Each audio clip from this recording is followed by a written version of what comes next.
സംസ്ഥാനത്ത് ഇന്നും മഴ ശക്തമാകുമെന്നുള്ള മുന്നറിയിപ്പ് തന്നെയാണ് ഉള്ളത്. തിരുവനന്തപുരം, കൊല്ലം, ആലപ്പുഴ, കോട്ടയം, ഇടുക്കി, എറണാകുളം ജില്ലകളിൽ അതിശക്തമായ മഴ പ്രതീക്ഷിക്കുന്നുണ്ട്. വരും മണിക്കൂറുകളിൽ ഈ ജില്ലകളിൽ ഓറഞ്ച് അലേർട്ടാണ് നൽകിയിരിക്കുന്നത്.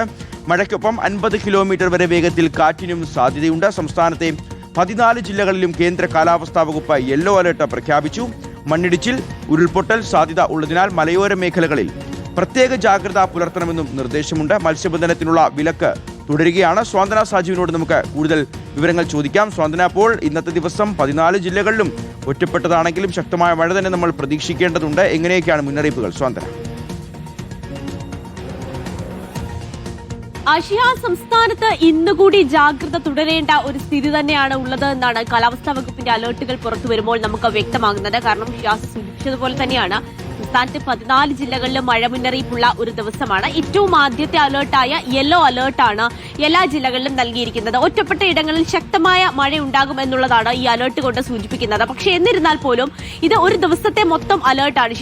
ഓരോ മണിക്കൂറിലും ഏത് തരത്തിലായിരിക്കും ജില്ലകളിൽ മഴയുണ്ടാകുക എന്നുള്ള അലേർട്ടുകൾ കൂടി കാലാവസ്ഥാ വകുപ്പ് ഇത്തരത്തിൽ ശക്തമായ മഴ ഉണ്ടാകുന്ന പശ്ചാത്തലത്തിൽ നൽകാറുണ്ട്. ആ അലേർട്ടുകൾ നോക്കുമ്പോൾ ഷിയാസ് ഈ തെക്കൻ ജില്ലകളിലും അതുപോലെ തന്നെ മധ്യ കേരളത്തിലും ശക്തമായി തന്നെ പ്രത്യേകിച്ച് അതിശക്തമായ മഴ വരും മണിക്കൂറിൽ ഉണ്ടാകാനുള്ള സാധ്യതയുണ്ട് എന്നാണ് ഏറ്റവും ഒടുവിലായി പുറത്തു വന്ന അലേർട്ടുകളിൽ നിന്ന് നമുക്ക് വ്യക്തമാകുന്നത്. ഏതാണ്ട് 4 മണിയോടുകൂടി തന്നെ ഒരു മുന്നറിയിപ്പ് വന്നിട്ടുണ്ടായിരുന്നു. ആ അലേർട്ടുകൾ പ്രകാരം മനസ്സിലാകുന്നത് തിരുവനന്തപുരം, കൊല്ലം, ആലപ്പുഴ, പത്തനംതിട്ട, കോട്ടയം, എറണാകുളം, ഇടുക്കി ഇത്തരത്തിൽ തെക്കൻ ജില്ലകളിലും അതുപോലെ തന്നെ മധ്യ കേരളത്തിലും അതിശക്തമായ മഴയ്ക്കുണ്ട ഒരു സാധ്യതയുണ്ട് എന്നുള്ള കാര്യം തന്നെയാണ് വ്യക്തമാക്കിയിരിക്കുന്നത്. അത് മാത്രവുമല്ല, ഇന്ന് സംസ്ഥാനത്ത് ഉടനീളം മഴയുണ്ടാകും, അത് വ്യാപകമായി തന്നെ മഴയുണ്ടാകും എന്നുള്ള ഒരു അറിയിപ്പും പുറത്തു വരുന്നുണ്ട്.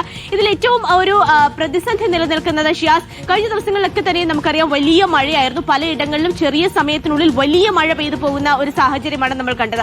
അങ്ങനെ പലയിടങ്ങളിലും നമുക്കറിയുന്നത് പോലെ തന്നെ വെള്ളപ്പൊക്കം അടക്കമുള്ള സാഹചര്യങ്ങൾ നിലനിൽക്കുന്നുണ്ട്. അപ്പോൾ വീണ്ടും ഒരു മഴ ഇതിന്റെ കൂടെ പെയ്യുമ്പോൾ അത് പെട്ടെന്ന് ഒരു മണ്ണിടിച്ചിൽ അല്ലെങ്കിൽ മലവെള്ളപ്പാച്ചിലൊക്കെ ഉണ്ടാക്കാനുള്ള സാധ്യത നിലനിൽക്കുന്നുണ്ട് എന്നുള്ളതാണ് നിലവിൽ നമ്മൾ നേരിടുന്ന ഏറ്റവും വലിയ പ്രതിസന്ധി. അതുകൊണ്ട് തന്നെ യെല്ലോ അലേർട്ടാണ്. അതുകൊണ്ട് നമ്മൾ കഴിഞ്ഞ ദിവസങ്ങളിൽ എടുത്ത് ജാഗ്രതയൊന്നും വേണ്ട എന്നുള്ള നിലപാട് ആരും തന്നെ സ്വീകരിക്കരുത് എന്നുള്ളതാണ് ദുരന്ത നിവാരണ അതോറിറ്റിയും ഇതുമായി ബന്ധപ്പെട്ട് പ്രധാനമായി വ്യക്തമാക്കുന്നത് എന്നുള്ളതാണ്. ജാഗ്രത അത് കഴിഞ്ഞ ദിവസത്തിന് സമാനമായി തന്നെ ഇന്നും തുടരണം എന്നുള്ള ഒരു അറിയിപ്പും പുറത്തു വരുന്നുണ്ട്.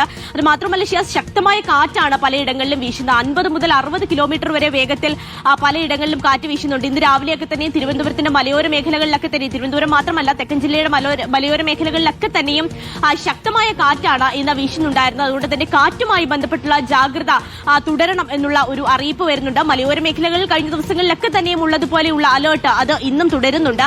പല ജില്ലകളിലും അവധി പ്രഖ്യാപിച്ചിട്ടുണ്ട്. അപ്പോൾ ആ ഒരു അവധിയുടെ പശ്ചാത്തലത്തിലൊക്കെ ആരും തന്നെ മലയോര മേഖലകളിലേക്കുള്ള യാത്രകൾ നടത്തരുത്, വിനോദസഞ്ചാരത്തിനുള്ള യാത്രകളൊന്നും തന്നെ നടത്തരുത് എന്നുള്ള ഒരു അറിയിപ്പ്, പ്രത്യേകിച്ച് നമുക്ക് ആവശ്യമില്ലാത്ത യാത്രകളാണ് എങ്കിൽ തൽക്കാലത്തേക്ക് ഒന്ന് മാറ്റിവെക്കൂ എന്നുള്ള കാര്യം തന്നെയാണ് കാലാവസ്ഥാ വകുപ്പും അതുപോലെ തന്നെ ദുരന്ത നിവാരണ അതോറിറ്റിയും ഒക്കെ ഇതുമായി ബന്ധപ്പെട്ട് വ്യക്തമാക്കുന്നത്. അതുപോലെ കഴിഞ്ഞ ദിവസം നമ്മൾ കണ്ടതാണ് ഈ മത്സ്യത്തൊഴിലാളികൾ വലിയ രീതിയിലുള്ള ഒരു പ്രശ്നം ഈ ഒരു മഴക്കാലത്ത് നേരിട്ടിട്ടുണ്ട്. തിരുവനന്തപുരത്തും കൊല്ലത്തുമൊക്കെയായി ഇനിയും നിരവധി ആളുകളെ കണ്ടെത്താൻ പോലുമുണ്ട്. അപ്പോൾ മത്സ്യബന്ധനത്തിന് ഇന്നും വിലക്ക് ഏർപ്പെടുത്തിയിരിക്കുകയാണ്. കഴിഞ്ഞ ദിവസത്തെ അലേർട്ടുകൾ പ്രകാരം ഇന്നലെ വരെയാണ് ഈ മത്സ്യബന്ധനത്തിന് വിലക്ക് ഏർപ്പെടുത്തിയിരുന്നത്. പക്ഷേ അതിപ്പോൾ നീട്ടിയിട്ടുണ്ട്. ഇന്നും കൂടി മത്സ്യബന്ധനത്തിന് പോകരുത് എന്നുള്ള കാര്യമാണ് അറിയിച്ചിരിക്കുന്നത്. ഇന്നും അതുപോലെ കേരള, കർണാടക, ലക്ഷദ്വീപ് തീരങ്ങളിൽ നിന്നാണ് മത്സ്യബന്ധനത്തിന് നിലവിൽ വിലക്ക് ഏർപ്പെടുത്തിയിരിക്കുന്നത്.